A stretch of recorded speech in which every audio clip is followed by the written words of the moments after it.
Hello and welcome to On the Kerbs. I'm your host, Team Albers Daily. Joining me this week is ELMS driver Alessio Picariello. We caught up a little while back to chat about his lengthy career in motorsport, how a tricky 2022 ELMS season has shaped him as a driver, the best circuit he's ever raced around, and much, much more. So let's just get straight into it. I hope you enjoy our conversation.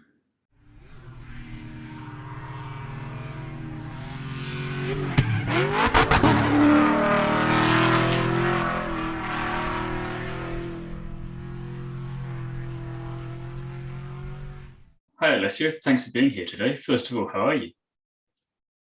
Hi, thank you for having me. I'm really good. So it's my first week of holiday, actually. So as I did my last race of the season last weekend, so all good so far. Perfect. So I hope we'll just ease you into the holidays nicely then, and give you a little bit of motorsport here today with the interview.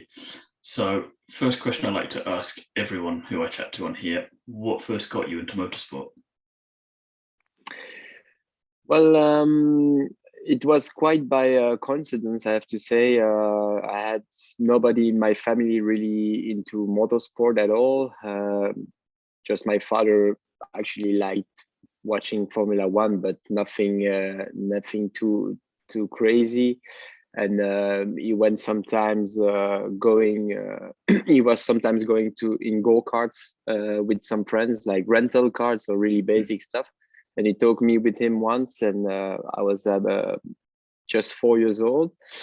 And I was normally a really calm child, but I went quite crazy that day. And therefore, he asked if there was anything for kids because he had no idea. And it turns out that on the Sundays mornings, you had session for childs with small go-karts, and that's basically how I started. So kind of love at first sight for you as a 4-year-old then, from the sounds of it. Yeah, it was really like this. I mean, like I said, there was nothing to really motivate me to do this, but I choose by myself. So that's the side that I like, because most of the race drivers usually are doing this because the father did or anybody in the family. But for me, it was really different, and I choose my own way. So it was actually nice. So it's you don't get that too often, like you say. So it's good to have that kind of different background and story there. And since then, you've got a long racing record from kind of around 2010 onwards.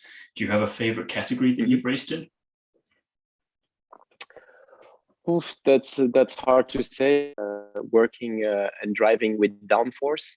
Obviously, now the GT cars nowadays have more and more downforce, but yeah, for sure the single seater is really light and you really feel it.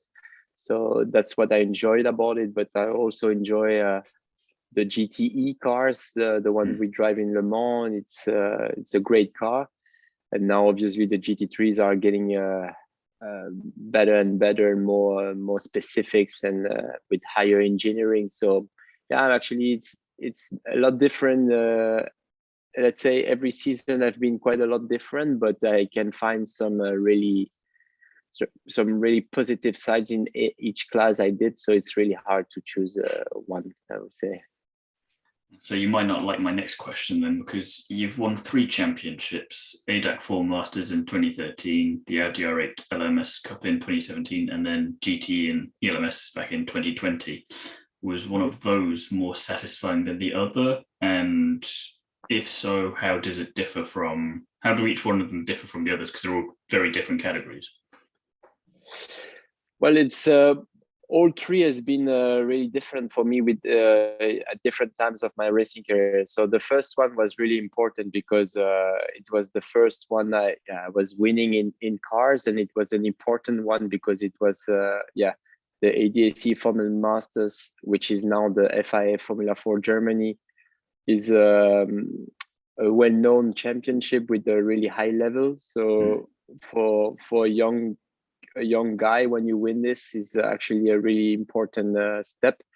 And that was really special because I won it also with many records, with poles record and wins record and so on and so on. So it was, let's say, the first step for me to build my name. Then I would say the Audi R8 LMS Cup one was really enjoyable one because I was out of motorsport actually after my first title in the single seater for 2 years due to budget problems. And then I got a call to race in Asia 2 years after. And then that's when I won the Audi R8 LMS Cup. So that was my first title after coming back into motorsport and in Asia. So it was kind of a new beginning for me. Improving that you still got it. Yeah, exactly. For me, yeah, exactly. That's let's say I was starting from scratch. Even though I felt I proved myself in Europe, it was not enough. At least in single seater, without the money, you cannot go really anywhere. And then yeah, the ELMS one was my let's say my first one in Europe in GT racing, in endurance as well. So ELMS is also a really high level championship. It was my first one with Porsche, so it was also important moment. And I have to say they all have a different signification for me, but they're all as important as the others. No, I can see that, and like you say, they're all satisfying, but for different reasons and important for different reasons. So it's be cruel of me to ask you to pick just one. I think, but well, yeah, it's always difficult to pick one special moment. But like I said, especially in my case, they were all really special, so I couldn't really choose.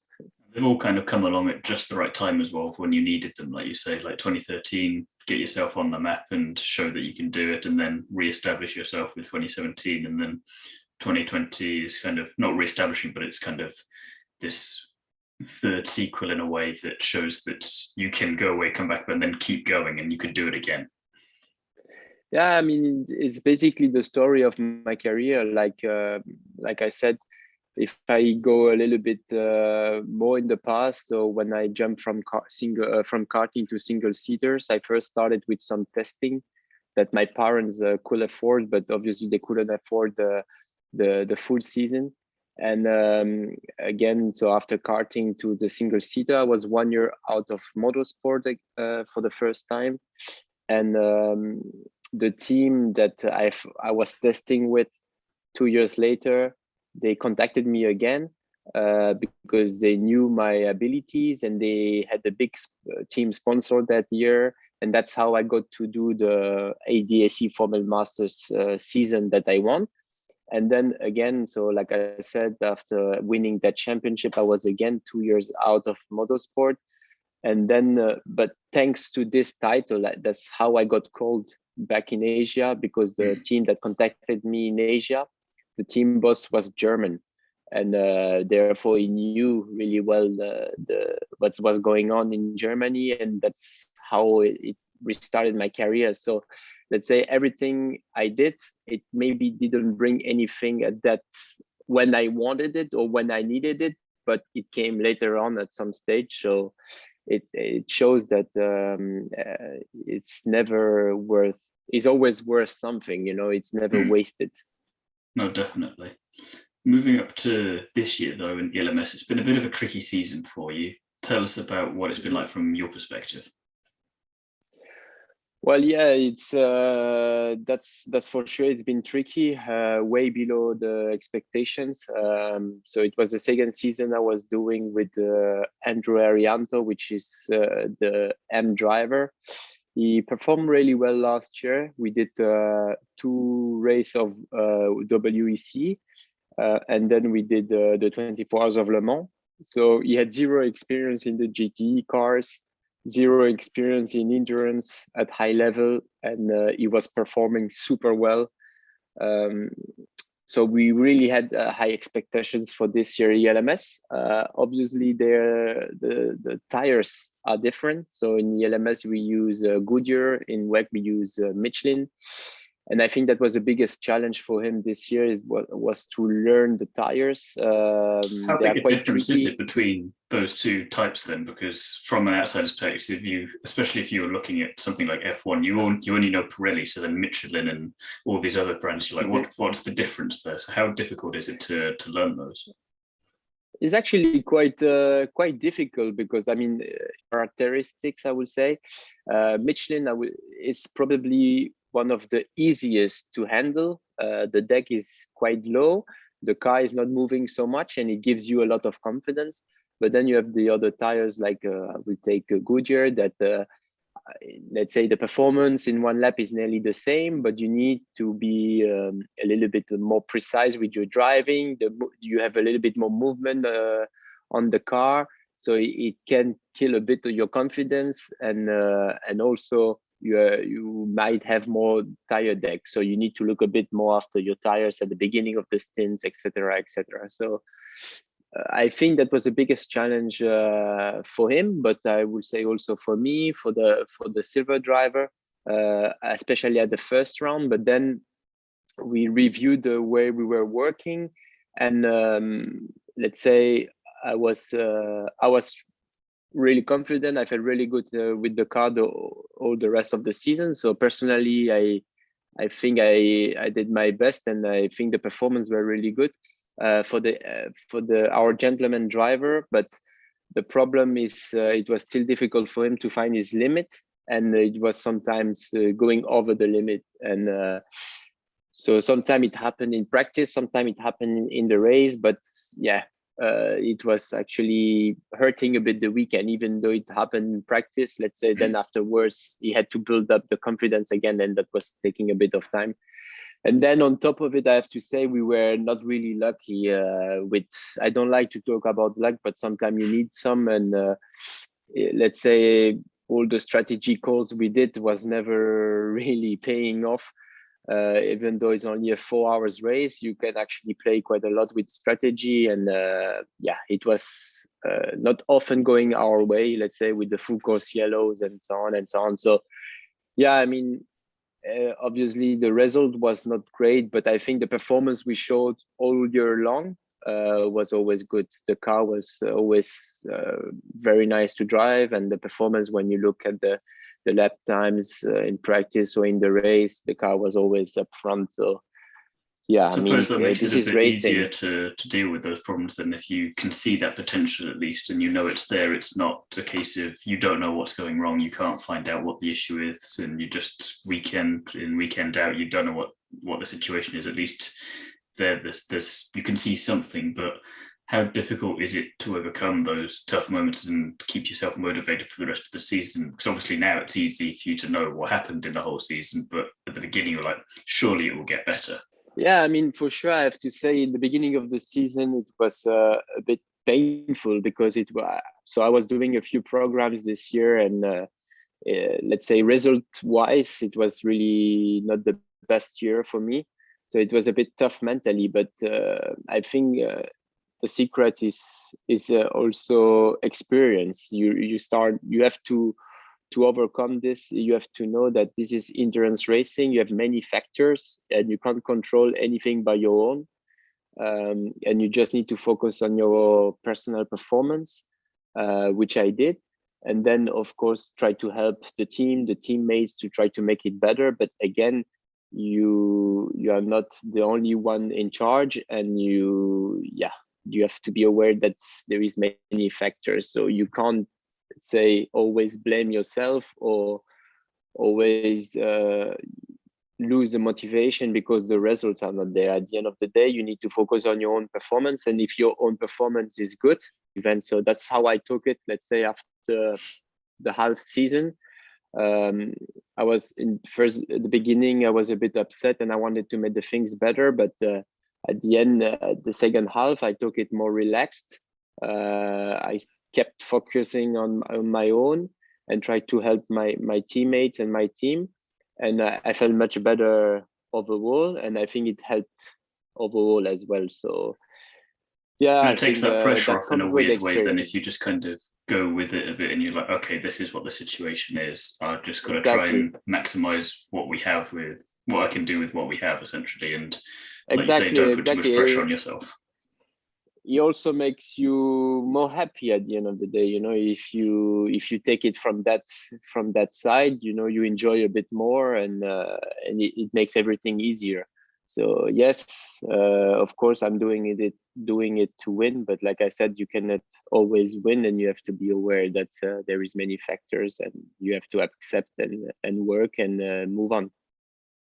So as we were saying at the top of this, your first week of the holidays, get to relax a little bit now, but I'm sure you're already looking ahead to next year. Do you have any plans for 2023? Well, so far not yet. Obviously, yes, it's the crucial period where you have all this negotiation going on, and yeah, so I'm looking at what are the options, but obviously my goal will be to remain with Porsche. And then the program is a little bit hard to say. For sure, I would like to focus a bit more on pro lineups. So maybe doing a full program in a pro car, like in GT World Challenge Endurance, would be one of the goals. Obviously, I really like to do Le Mans again, so maybe WEC on a pro-am car would be also nice. But yeah, it is hard to say, because you have next year we have the new cars in GT3 coming by Porsche at least, and we need to see first who is gonna get the car, which teams, and so on and so on. So it's not that easy to talk about programs yet, but yeah, first you've got a wish list at least. Yeah, exactly. I mean, I have some goals. So the goals is to be more in the pro cars. Of course, I'm happy to do also some pro-am, like I said. And for me, the best place to do pro-am would be probably WEC, because in GT there will be only pro-am cars now. So that would be good, or even IMSA, which is also changing. So, but in championships where you have pro lineups, I would like to be in the pro lineups. Yeah, that's sure. Watch this space, as they say. So aside from all of those things, what is left on your racing bucket list in terms of what you'd like to do in your racing career? Well, I think this year in GT, I was lucky to do the biggest races. So at least the biggest 24 hours races, which so I did Daytona, Nürburgring, Spa, and Le Mans, all in the same year. Sounds all right. The next goal is to win them. Yeah, the next goal is to win them, for sure. A track that I've never been is Bathurst, that I would really like to try, for sure. And yeah, that's, I think, for GT, that's what I would like to do, and I would like to keep doing as well, because it's nice to go once, but for me, it's important to keep going there. And then yeah, in the future, yeah, you have this LMDH and hypercar program coming, and for sure it makes you a big dream about it, because you get to win overall, and for me that's the most important, is to win overall. I think GT is a very nice class, but that's sometimes the problem is that we cannot win overall in Le Mans or whatever. So yes, you win your class, but you don't win the 24 hours of Le Mans. You win the exactly. So yeah, why not? But like I said, at the moment, I'm really happy in GT. I think GT racing has evolved a lot, and the level is really, really high in most of the championships. So I mean, like I said, I would like to keep doing what I did this year. So coming back to the big races, the big events, and fight for victory over there. And like you say, it keeps building on that experience that is so key, so that if for whatever you don't get the dream stuff necessarily next year, not to demote everything else, but it helps you, keep you fresh, and then shows that you are then ready to take on those kind of bigger challenges. Yeah, exactly. I mean, and also as a personal point of view, is not that I just want to do one big event and take off of the bucket list, and then exactly. I don't want to go anymore. For me, I want to keep doing it and be able to race there every year. And even if I win it, let's say, even if I win Le Mans or Daytona or whatever, I would like to go again and fight for a second one. So yeah, let's say the goal for me, it's to stay at the high level and to be one of the main guys within the brands. Doesn't matter if it's Porsche or somebody or somewhere else, but be in the top programs, that's for sure. So which racetrack then has been your favorite to race on so far in your career? And I'm going to stop you before you can't say Le Mans. I think it's quite easy for me. It's Nürburgring, Nordschleife. So there is really the place where every time I go, and you get to go there quite a lot in the season because you have a lot of races over there to prepare the 24 hours. But every time you go there, every time you jump in the car for the first time of the weekend, it's always really special, and you always need a few laps to get up to speed. It's just something so different and difficult and dangerous, and so much adrenaline, and I really love it. For me, it's by far the best place. But yeah, then if you take a stand, I mean, Nordschleife is also quite unusual. So if you take a standard track, I would say for sure Spa is on top, and yeah, there is many tracks that I like. You've got two classic ones right there at the top, so I can't really fault the reasoning there. Yeah. A couple of fun non-racing related questions to finish off with then. First of all, what would be your strategy during a zombie apocalypse?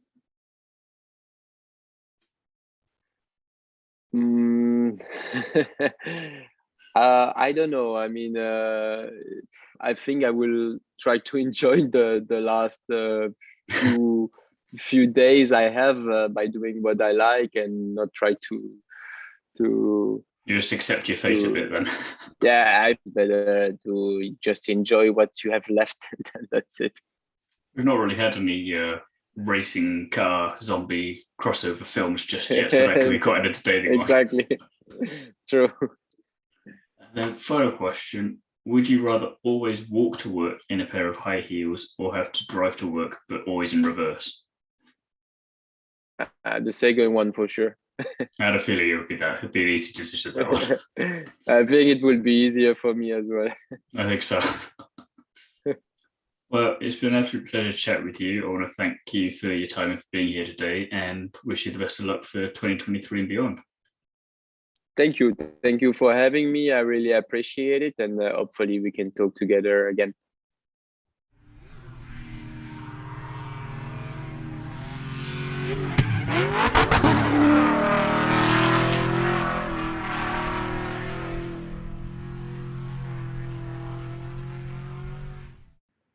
Thanks again to Alessio for coming onto the Kerbs with me, and I want to wish him the best of luck for 2023 and beyond. Join me again soon when I'll be chatting to another famous face from the world of motorsport. And in the meantime, don't forget to like, comment and subscribe, and check out the other interviews over on the Kerbs YouTube channel. If you want to hear more from me, you can listen to me chat about F1, amongst other things, over on the Undercut podcast, and you can also hear me dissecting everything Nitro RX related, including chatting with special guests, over on the Nitro RX podcast. Both podcasts are available here on YouTube, as well as over on Spotify, Apple Podcasts, and wherever else you like to listen.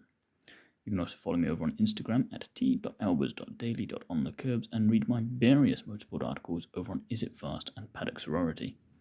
Thank you for listening, and I'll see you again next week for the next episode.